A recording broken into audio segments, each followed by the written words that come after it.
బిడ్డలారా, పేతురు శిష్యుడు అడిగాడు యేసు ప్రభుల వారిని, ప్రభువా, నీవు నీళ్ళ మీద నడుస్తున్నావు, నీవే అయితే నేను కూడా నీళ్ళ మీద నడిచి నీ వద్దకొచ్చుటకు సావేమని అడిగాడు. ప్రభు అన్నాడు, రమ్మన్నాడు. దేవుని బిడ్డలారా, ఇక్కడ గమనించవలసింది ఏంటనగా, బాధలో, కష్టములో, ప్రాణాపాయ స్థితిలో ఉన్న సమయంలో యేసు ప్రభుల వారు వారితో అన్నాడు, భయపడవద్దు, ధైర్యముగా ఉండు, నేనే అని చెప్పాడు. ఆయన ప్రారంభంలోనే నేనే మీ దేవుడను, రక్షించేవాడను, సహాయం చేసేవాడను అని విన్న తర్వాత కూడా పేతురు ఏమంటున్నాడు, నీవే అయితే అనగా ప్రారంభంలోనే పేతురుకు ఒక సందేహం వచ్చింది. అందుకే ఆయన ప్రయాణంలో ప్రభు సెలవిచ్చినా కూడా ముందుకు సాగలేక, ప్రభువును చేరలేక మధ్యలోనే ఆయన ప్రయాణములకు ఆటంకము కలిగింది.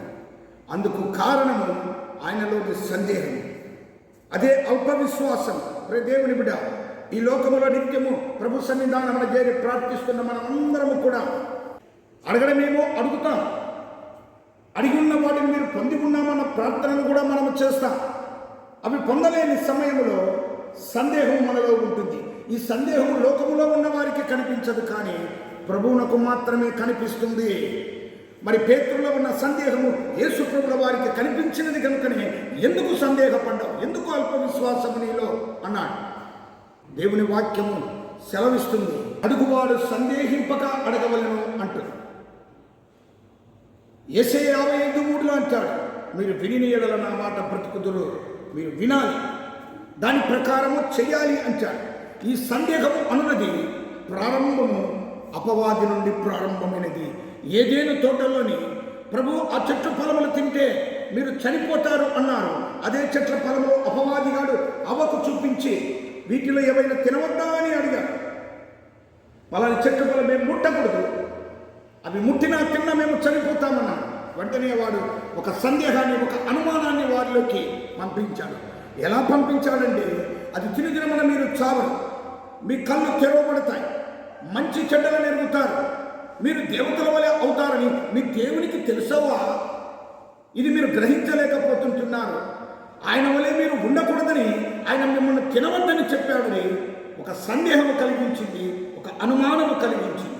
దేవుని బిడ్డలారా, ఈ లోకములో సందేహానికి మూల కారకుడు అపవాది, అనుమానానికి మూల కారకుడు అపవాది. పట్టుదలతో ప్రార్థిస్తున్నాం, అడుగుచున్నాము, కానీ మనలో సందేహం అనేది ఉన్నది, మనలో అనుమానం అనేది ఉన్నది.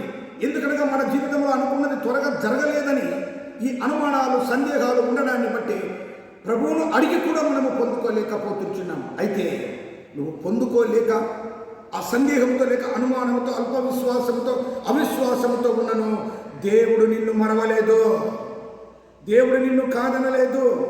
ఆయనే నీ వద్దకు వచ్చి నిన్ను బలపరుస్తూ పేతురును చెయ్యి పట్టుకుని పైకి లేవనెత్తిన రీతిగా, అతనిలో ఉన్న సందేహాన్ని తీసివేసిన రీతిగా ఈ ఉదయకాల సమయమందు నీలో ఉన్న సందేహము, నీలో ఉన్న అల్ప విశ్వాసము, నీలో ఉన్న అవిశ్వాసాన్ని దేవుడు తీసివేసి గొప్ప విశ్వాసముతో ఆయన మనల్ని సంతృప్తిపరిచి గమ్యము చేరు వరకు, ఆయన వద్దకు చేరు వరకు ఆయన నడిపించేటువంటి దేవుడు. అందుకే అంటాడు 107వ కీర్తనలో 28-29 వచనంలో, కష్టకాలమందు వారు యెహోవాకు మొరపెట్టగా వారి ప్రార్థనలు ఆలకించి అనుకున్న రేపులకు దేవుడు వారిని చేర్చాడు. అనగా నీ ప్రార్థన ఆలకించిన దేవుడు, కష్టకాలంలో మొరపెట్టిన మనైన దేవుడు తప్పక సహాయం చేసి నీవు అనుకున్నది నీకు అందించి ఆనందపరిచేటువంటి దేవుడు. మనలోని సందేహాలను, అనుమానాలను వదిలిపెడదాం, అవిశ్వాసాన్ని దూరము చేసుకుందాం, ప్రభు వైపు చూద్దాం. పిలిచిన దేవుడు నమ్మదగిన దేవుడు, నడిపించే దేవుడు ఆయన, బలపరిచే దేవుడు ఆయన, స్థిరపరిచే దేవుడు ఆయన, పడిపోయిన చోట లేవనెత్తే దేవుడు ఆయనే అని నీవు ప్రార్థించి ఆయన సన్నిధానమున వేడుకున్న మరలను నీవు నేను పొంది ప్రభువులో బ్రతికెదము గాక.